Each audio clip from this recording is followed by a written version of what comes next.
आपके आपके माध्यम से सरकार को एक मामला संज्ञान में देना चाहता हूं। स्कूली शिक्षा एवं साक्षरता विभाग, इसमें 5 इकाई होती है अध्यक्ष महोदय। प्राथमिक निदेशालय, माध्यमिक निदेशालय, जेईपीसी, जैक और JCERT. Jharkhand education project council, Jharkhand शिक्षा परियोजना परिषद, तो इसको संचालन करने के लिए मात्र 2 आपके पदाधिकारी हैं, एक डायरेक्टर है, एक एडमिनिस्ट्रेटिव ऑफिसर है, बाकी सब कॉन्ट्रेक्चुअल बेसिस पर है महोदय, और सारे के सारे गैर झारखंडी हैं। यहाँ पर फ्रांस और वियतनाम की कहानी याद आती होगी आपको कि किस प्रकार फ्रांस के लोग जानबूझकर वियतनाम के बच्चों को पास आउट होने से रोकते थे ताकि वो आगे जाकर फ्रांस का मुकाबला ना कर पाए अध्यक्ष महोदय। इसलिए इस मामले को संज्ञान में ले। धन्यवाद अध्यक्ष महोदय। शिक्षा के लिए लगभग 12% का बजट प्रावधान किया गया है, जो कि सराहनीय है।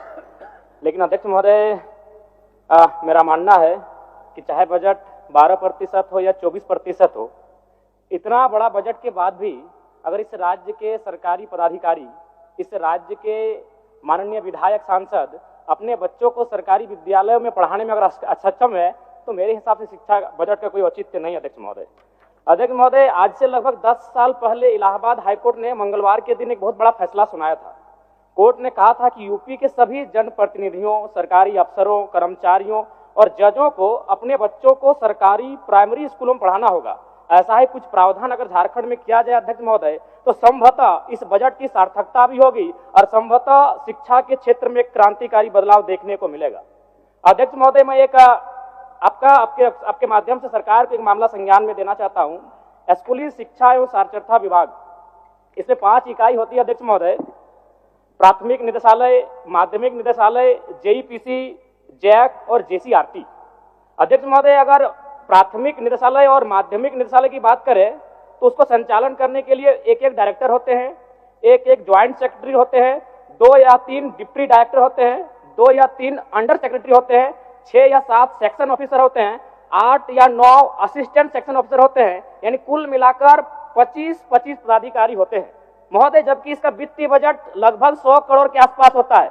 लेकिन अध्यक्ष महोदय, अगर जेईपीसी की बात करें, Jharkhand education project council, Jharkhand शिक्षा परियोजना परिषद, तो इसको संचालन करने के लिए मात्र 2 आपके पदाधिकारी हैं, एक डायरेक्टर है, एक एडमिनिस्ट्रेटिव ऑफिसर है, बाकी सब कॉन्ट्रेक्चुअल बेसिस पर है महोदय, और सारे के सारे गैर झारखंडी हैं। यहाँ पर फ्रांस और वियतनाम की कहानी याद आती होगी आपको कि किस प्रकार फ्रांस के लोग जानबूझकर वियतनाम के बच्चों को पास आउट होने से रोकते थे ताकि वो आगे जाकर फ्रांस का मुकाबला ना कर पाए अध्यक्ष महोदय। इसलिए इस मामले को संज्ञान में ले। और ये जो कॉन्ट्रेक्चुअल है, वहां पर बताइए, 2 विभाग को आपके 50 ऑफिसर संभाल रहे हैं और एक विभाग जहां 2500 करोड़ का वित्तीय बजट होता है 1 साल का। ये बहुत गंभीर मामला अध्यक्ष महोदय, यहाँ जांच किया जाए। 2500 करोड़ का वित्तीय बजट है, वहां 2 अफसर चला रहे हैं और सारे कॉन्ट्रैक्ट में हैं, और सारे के सारे यूपी, बिहार, राजस्थान, गुजरात, झारखंड का नगण्य लोग हैं। तो ये झारखंड राज्य बनने का कोई औचित्य भी नहीं दिखता है अध्यक्ष महोदय। आरटीई, राइट टू एजुकेशन, जो 2009 में आया था, इसका प्रावधान ये था कि जो प्राइवेट सेक्टर होंगे वहां 25% उन बच्चों का एडमिशन लिया जाएगा जो निर्धन परिवार से आते हैं। लेकिन मेरा मानना है, आप जांच कर लें, इसका अनुपालन नहीं किया जा रहा था। सरकार को मैं संज्ञान देना चाहूंगा कि आरटी एक्ट जो 2009 में आया है, और चूंकि ये एक्ट भी महागठबंधन की सरकार में आया है केंद्र में, तो जाहिर सी बात है, मैं चाहूंगा कड़ाई से इस एक्ट का अनुपालन कराया जाए ताकि गरीब बच्चे लाभान्वित हो सके।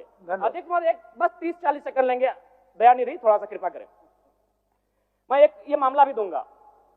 पूर्व की सरकार और वर्तमान की सरकार, जो मेरे आंखों ने देखा, बदला। क्या बदला अध्यक्ष महोदय?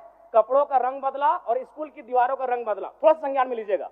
पूर्व की सरकार में कपड़ा का रंग था गेरुआ रंग, और वर्तमान की सरकार में कपड़ों का रंग है हरा। अध्यक्ष महोदय, गंभीर मामला मान के चलिए अध्यक्ष महोदय, अगर 70 लाख स्टूडेंट है, विद्यार्थी हैं, मान के चलिए साल में अगर 2 बार उनको कपड़ों की जरूरत पड़ती है तो 70 लाख गुना 2, और मान के चलते अगर एक विद्यार्थी 1000 रुपए न्यूनतम खर्च करता है तो मुझे लगता है 1400 करोड़ आता है अध्यक्ष महोदय। अब मान के चलिए अध्यक्ष महोदय, अगर अगली सरकार को अगर घोटाला करना है कपड़ों में, तो अगली सरकार पीले रंग का ड्रेस लाएगी, क्योंकि पीला रंग का कपड़ा प्रचलन में नहीं है, हरा रंग का कपड़ा प्रचलन में नहीं है, गेरुआ रंग का कपड़ा प्रचलन में नहीं है। अध्यक्ष महोदय, ये बहुत बड़ी बीमारी है।